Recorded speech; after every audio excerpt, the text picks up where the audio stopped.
Number 1, lesson 59, we're going to be talking about solving systems of linear equations by substitution. Okay, so substitution is we're putting something in for a variable or something else.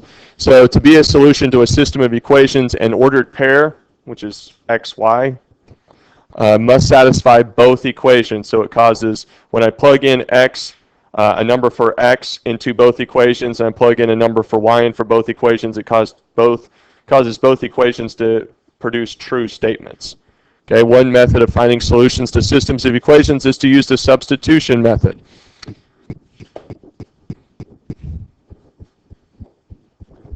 Come on, there we go. All right, so it looks like a lot here. It's broken down into about 5 parts. These are steps for solving by substitution. I think it's typically maybe a little bit easier than this, but this is kind of going to give you every given scenario. We want to rearrange one of the equations so that it's either in the form of y equals mx plus b or x equals my plus b. And the reason that is that we want to solve for either the variable x or the variable y so that I can take, for instance, if I know that y equals mx plus b, then I can take mx plus b and substitute it in for y in the other equation. Or if I know x equals my plus b, I can take my plus b and substitute it in for the x value of the other equation. Does that make sense? Because what that allows me to do is it creates an equation that only has one type of variable. Okay? So if I only have one type of variable, I can solve for the variable that's left over. All right. Fortunately, a lot of times, one of those equations is already in one of those two forms, usually y equals mx plus b. From there, we're going to substitute the equivalent expression for the variable from the first step into the second equation of the system. The result is an equation with one unknown. They say unknown, we say variable. So I only have one type of variable. Either I have all x's or all y's left over. 3. We want to solve the resulting equation from the second step for the variable. So I want to either solve for x or solve for y. Okay, I want to get it down to x equals or y equals. 4, once I have that value for x or that value for y, I'm going to take, if it's y equals 4, I'm going to take 4 and I'm going to plug it in for y in one of the original equations and solve for the other unknown variable. Okay. 5, we want to write the values of the unknown as an ordered pair. So my value for x is this, my value for y is this, so I'm going to put it in parentheses. I'm going to have number, comma, number, close parentheses. So all that somewhat makes sense. Blayton's giving me like that really confused. Yeah, I don't know about this. I think it's a little bit easier than it sounds. But anyway, so far every system of equations has had at least one equation in the form of y equals mx plus b. I don't think that we see x equals my plus b all that much, but if neither equation is in that form, the first step is to rearrange one of those equations into that form, if neither of them is. Okay, that's it for that. Hopefully, let's look and see here. Okay. Let's see. Number 1, we want to solve by substitution. I'm going to do this one for you so that you see how this works. All right, so for instance, I see in equation number 1, y equals 5x plus 4. 5x plus 4 equals y. They are the same, they are equivalent expressions, okay? So what I'm going to do is I'm going to take 5x plus 4, and I'm going to plug it into the y value here, because y equals 5x plus 4, correct? So I can make the statement 5x plus 4 equals 7x plus 6. Does this make sense? I want to make sure that it makes sense. I'm getting heads bobbing up and down on everybody before I move on from this. Jordan, do you understand? Got it. This table, get it? Back table. Christian? Jeremy Reagan? Okay. All right, from here, we can solve for x by isolating x. For instance, let's subtract 7x. Let's subtract 4 on both sides. All right, that's going to give me, what's 5x minus 7x? Negative 2x. We're not afraid of negatives around here. All right, what is 6 minus 4? 2.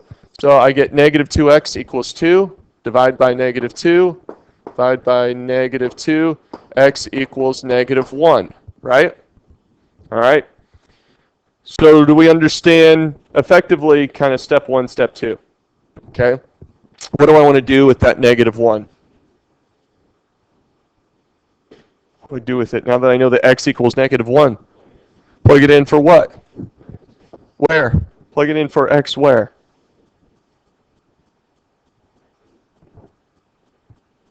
Okay. We want to plug it into one of these two equations for x. Okay, we want to go to an original equation and plug that in. So we can say y equals 5 times negative 1 plus 4. Okay, and this is going to solve for y. Okay, what's 5 times negative 1? What's negative 5 plus 4? So y equals negative 1. Okay, so as a coordinate pair, what am I writing? Negative 1, comma, negative 1. Okay, which matches up with that. Is this easier than it sounded when we saw 5 steps written up there? Yeah, I think so. Okay, so let's come to question number 2. And Jordan, you're my answer key guy. Was I right on number 1? Yeah, okay, cool. Wait, no, one says B. One says B? It is the same thing.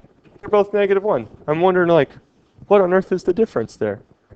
I don't see a single difference between B and C. That's weird.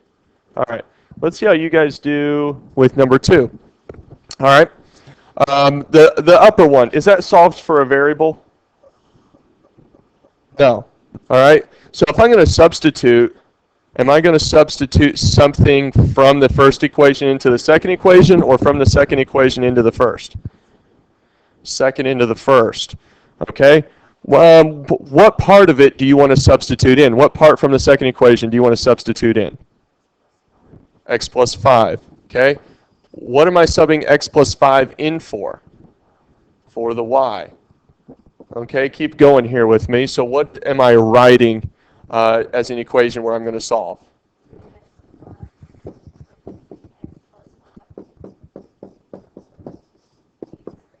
And we really don't have to have the parentheses there because it's just addition. If it had been subtraction, we would have wanted that set of parentheses, so we would have known to distribute that negative. But we don't necessarily need that here. What do we want to do next? Somebody else.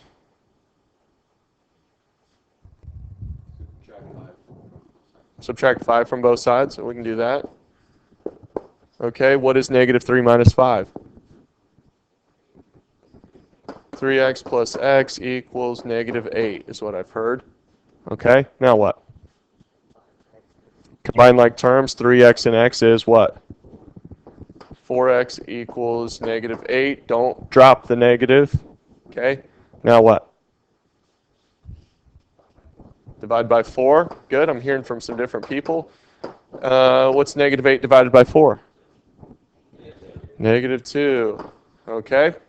All right, so let's go ahead and hold x equals negative 2 right there. Can I erase the rest of that work?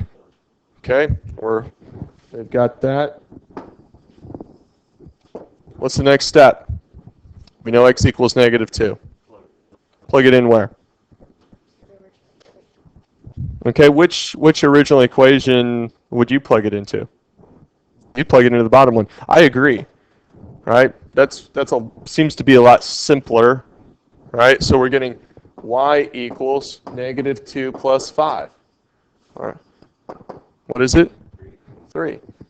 All right, so my coordinate pair is what? Negative 2, 3. Is that the answer? Answer key man says yep. Okay, we're good there. All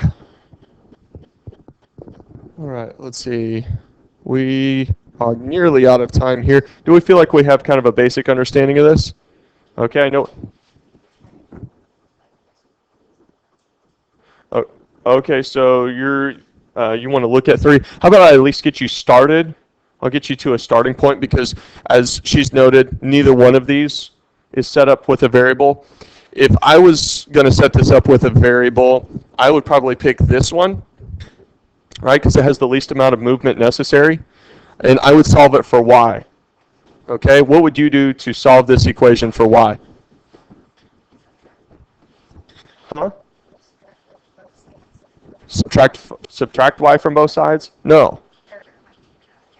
Add x to both sides. Add x to both sides. So that equation is what? Y equals,